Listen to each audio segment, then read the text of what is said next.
We've had a lot of comments from our friends over across the pond, kind of concerned about LRZ over the last few days, not seeing much on him. Since the veterans have been there, we haven't really heard much of LRZ, other than there was a video that surfaced online of LRZ doing some pass protection after practice this week. And LRZ, we talked about it too, JD, that in order for LRZ to make the team, he's got to work on things like pass protection. And that's something that he mentioned himself last week.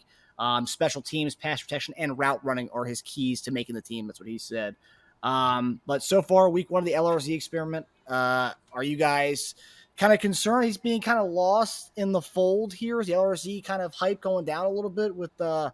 We're not really seeing much of him. We're not hearing much about him anymore with the vets there. The guys are actually who played football before. They're actually there and they're actually making some noise. Not really hearing much from LRZ anymore. And I want to show the video of LRZ doing some pass protection after practice the other day. So it's after practice, LRZ working on his pass pro, which good stuff here. JD, what do you think about that form there? What are we seeing about that? He's leaning a little. Ain't too bad. Yeah, it's not horrible. Yeah, just you gotta get off that toe a little bit. But, that's what I'm saying. He's on his toe a little bit too much. He's leaning a little bit. Yeah, it's not bad. Not bad. It's Thing is, he has balance, because if a guy's swimming him and get around him, that may be, but we'll find out. Like in hitting the pad, man, it's good. But he's athletic. I don't know many linebackers coming at him that's going to stop and let him punch like that either. He's going to get in on his body pretty quick. Oh, okay, hold on, yeah. He said, "Hold up, let me get this form going." Yeah. When you get some swims and rips to you, it's a whole different animal. Big time. So with we've had a lot of questions from our fans, the Welsh fans, and all the other rugby fans. They're kind of concerned that they haven't really seen much or heard much about LRZ in the last few days. Should the big time LRZ fans be concerned about this, about him being kind of lost in the fold here? No, I don't think so. And look, we understand it was going to be a development type of deal. Okay, it's going to take us some time. Guys that's been playing the sports for years, their entire lives, just understand more than he does, okay? And it's going to take him some time. He'll get there. You just have to give it the time and be patient, okay? And they're going to be patient with it. And look, I guarantee all the coaches, all the players are helping him out.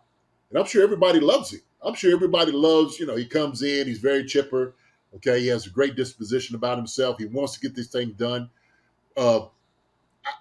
This to me is no indication as far as like where it's going to end up.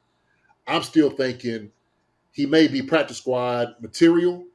If he makes the team, he's going to have to do something extremely well to be somebody else on the spot. Okay, and we knew this. We knew it was going to be one of those things that it's going to be a developmental type of deal with LRZ. My thing is this, okay, and I'll let Mike take it over after. If he learns from the running back position, because we talked about Jared McKinnon, what he was able to do, okay? If LRZ can translate that to learning how to do that, maybe on pass protection, being a running back, right, which position he's going to play, does that bring some value up? Yeah. Does it mean he's just going to didactically learn something overnight? Maybe not. But if he has something down, we know he's going to be physical. Coach Rupp to be physical. So if I'm telling the coach, like, you make sure this guy just doesn't get around you. When you get into linebackers, running back drills on pass protection, we're going to find a whole lot out, okay? Without the line and then just one-on-one with each other, okay? That's where the tale's going to be told. So go ahead, Mike. Yeah, I don't think they should be. You hit the nail on the head. I don't think they should be, like, freaked out because he's not getting there. Look, LRZ out of his own mouth said, "Hey, I'm behind." Like he said, a successful season for him is to learn the playbook and make the team. That is the way he's doing. Like we did a poll the other day on All Chiefed Up, and I asked if you assume Pacheco's the one, obviously, and then Clyde is that third down back. Like if they're going to experiment with Jared McKinnon, who would you think RB2 like to spell Pacheco would be? And I had Deneric Prince, Amani Bailey, the UDFA, Keontae Ingram, and LRZ. LRZ won in a landslide. So I think Chiefs Kingdom is kind of just needs to step back just a little bit. I would love to see it, but let's be honest. He's a time traveler. The dude, he fought in World War II. Like, look at that guy. Like, he's just, look at those teeth, baby. I don't even know about him. He's a good kid. Like, I like him. I'm rooting hard for him. But again, success for him is going to just be making this team. I think you can just about throw anything outside of special teams, probably throw it out the window. Now, you may see it right off the rip in the preseason. Why not? Get some looks at him. Let him get hit a few times. See what he can do. And I do think he's equipped to tackle. He's equipped to handle, tackles and take hits. I get it. That's a tough sport. I wouldn't want to play rugby. Daggone. I had rugby on PlayStation, and after I played it, I hurt after just playing on PlayStation. So I don't want it. I don't want to play it. So, yeah, I think he's going to be fine, but I think everybody just needs to temper the expectations a little bit. The one guy that I'm kind of curious is I think Keontae Ingram right now is just running primarily with the 2s and 3s, but we've heard that Deneric Prince is actually getting some run with the 1s. And so I think it's Deneric Prince's job to lose here, and I'd love to see Prince come on because I thought he was a special kind of guy last year, and it just never really translated. Even in the preseason, it didn't look as good as it could have. Amani Bailey, he's got that little size, that little prototype crap we like to do, back there, that little bowling ball look, but I don't know about it. I don't know if they'll take him either. I really do believe Deneric Prince could be that second guy. And will they sprinkle in LRZ or something? I don't know. But, yeah, I don't think anybody should be that crazy. Like you said, once the guys got here that's played the game, he's going to take a back seat a little bit. And he's going to get his shots. And we're going to see him. Like, don't get me wrong. We're going to see him. But I think once you see him a few times on the field, the speed of the game is going to be one thing that you cannot prepare him for. Yeah. No doubt about it. And look, this is something that's an experiment. It's fun. You're trying to build a bridge, right? To make some crossovers until this world. And I'm all here for it. I am. But you're saying, Mike, that the people that the fans don't make a decision who's going to be out there on the field? They're going to have a run back too? Okay. Well, we'll just have to find out. Look. Maybe it's Kadarius Toney running back too. Hey. Well, that begs the question: Does Kadarius moving more towards a running back role? Does that also kind of push everyone down a little bit in the running back room? No, I don't think so. No, it's just look. These parts are interchangeable. Like I said, it's what our offense is because you can do a lot of different things: jet sweeps, reverses, put a guy in the backfield. That's just formationally wise what we do. That's the philosophy of this offense. But LRZ, if he can show that.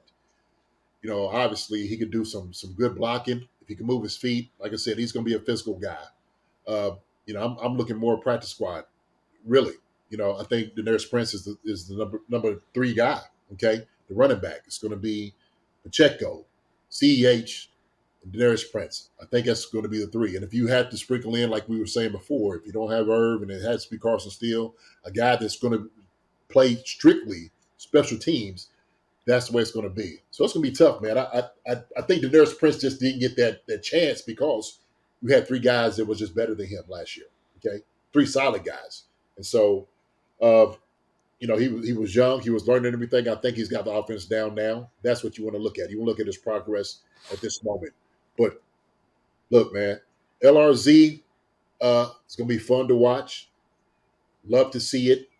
It's going to be special to see how he does in all of these drills. So let me put it that way when these pads and stuff come out. Because I want to see him light somebody up, to be honest with you. That's what I want to see. So we've been talking about this challenge with rugby and football players. He's got a lot on the shoulders, baby, to show what he can do for rugby. So hey, I got a question for you. The International Pathway Program, right? Yeah. The IPP, they designated Chu Godric, the tackle, correct?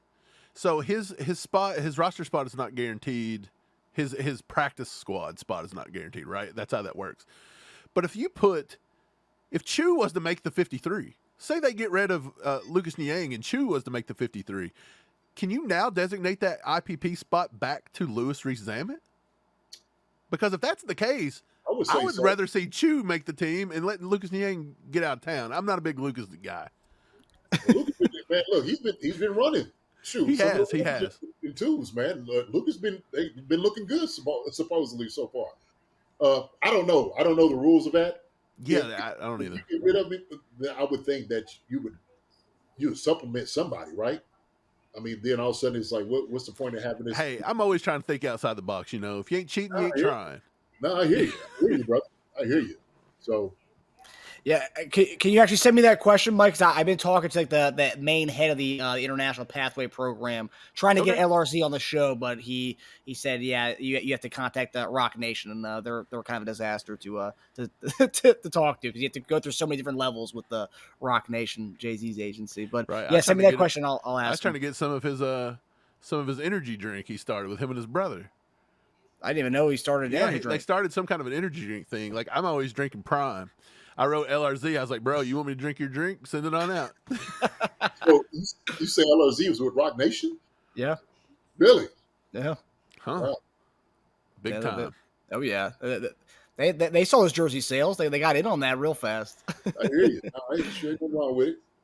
But one thing with LRC that does kind of bode well, which we've talked about, special teams being his key, because he could be this kind of Swiss Army knife on special teams. Andy did say this week that 3 or 4 guys are making the team because of their special teams play. And while there hasn't been that many flashy plays for LRZ, one thing that was interesting was he's obviously returning punts and kicks. He's in the long line of guys who are doing that. Also, which I just read today, he was seen punting, which obviously we know he can do that stuff from a lot of those rugby skills do cross over, but he was seen punting the ball on top of, returning the ball. I mean, that's something that he does add, that kind of arsenal in his bag, that he has that in his bag. That not a lot of other guys can do those things. So yeah, there's maybe a lot of things he cannot do or not do well yet, because the game's new to him. But there are some things he can do that other guys can't, because not a lot of other guys can go ahead and kick a ball, do kickoffs, or pump the ball to the extent that he can. So I think that is something that he does that can add to his bag as far as being our special teams utility guy.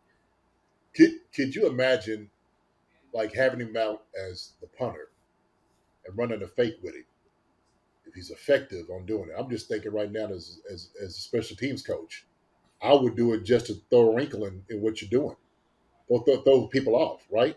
So we know he can run the football, so that's got to be a threat. So there's a lot of different things you could create from that. But yeah, that creates value, no doubt about it, Marcus. That does create value. Same thing when we talked about Reid is out with his quad, so LRZ's got to be the kicker, possibly on special teams instead of having Buckner going down and making a tackle. Yeah. So those are things that's there, man. We just have to see. I was just thinking that if Justin Reid, they're saying he may miss games into the season. That could be false, but if that was your plan, LRZ can kick off apparently. So maybe maybe he finds a spot because of it. Who knows? At least until maybe you get Justin Reid back on the roster, then he can go back to the practice squad or whatever they want to do. They know how to work that bad boy better than I do. But yeah, you hit the nail on the head there. Like I think the special teams ability is where he's going to make or break. And I've never thought about the punter thing. I actually had the thought of they should teach him how to hold the ball, and then you could run out of that with the rugby tosses. Maybe get a Bucket running around the corner. We'll just toss him one, see what he's got. We hear guys all the time have the rugby kick as kickers. Yeah. And so when you do the rollout and you kick, so you act like you roll out, then take off, and then you could do the little, oh yeah, they do that all the time. The punters they roll and kick and yeah. So hey man, there's an element there. You could also, this is something too, have him back there with the Rees as the personal protector. Have you ever seen a personal protector put the ball before? If they like snapped it to the personal protector and, instead of maybe usually those guys that do runs, instead of running the ball, will fake run or punt or the opposite. You can do so many things with him that you've never seen before. Yeah. It's a short kick from that distance, of course, but not the, the up back. No, never seen him kick the ball. But look, you could get creative with a guy like this. Okay, you can get creative with a guy like this. So, hey, we've seen the up back take the ball, so I mean that's a possibility. Yeah, it's kind of fascinating to be honest. It's fun. Like when they first did it, I thought it was a little gimmicky. I thought it was because the NFL was trying to push out internationally. He had the hyphenated last name. We know how Brett Veach loves that hyphenated last name. He's horned up for the hyphenated. Brett Veach hates nobody in life worse than the person that does the back of the uniforms names. He's like, how many letters in the back last name? He's like 76. You're on. Let's go. Look, Look, LRZ is used to a natural scrum too. So we're talking Yeah. about the push and all those different things, man. There's so much there. Like you could just add to this. You really can. So we'll just have to see, man. We'll have to see. I think Andy and them guys are going to have some fun to it. I think they will. And so we'll just have to wait and see, man. We'll just have to wait and see. But yeah, the opportunities are endless with this LRZ experiment. So all our friends and subscribers across the pond, don't worry. Just because you haven't seen that many highlights of LRZ since the veterans have been there, just relax. There's plenty of time in this whole thing. So relax. what the bloody hell's going on? He said, "Where's Lewis?" Hi, everybody. Thanks for watching. Subscribe here to get the latest from the show. Also, be sure to check out the best clips from Chief Concerns. And if you prefer to listen to the show, subscribe and follow us on Apple Podcasts, Spotify, and anywhere else you get your podcasts.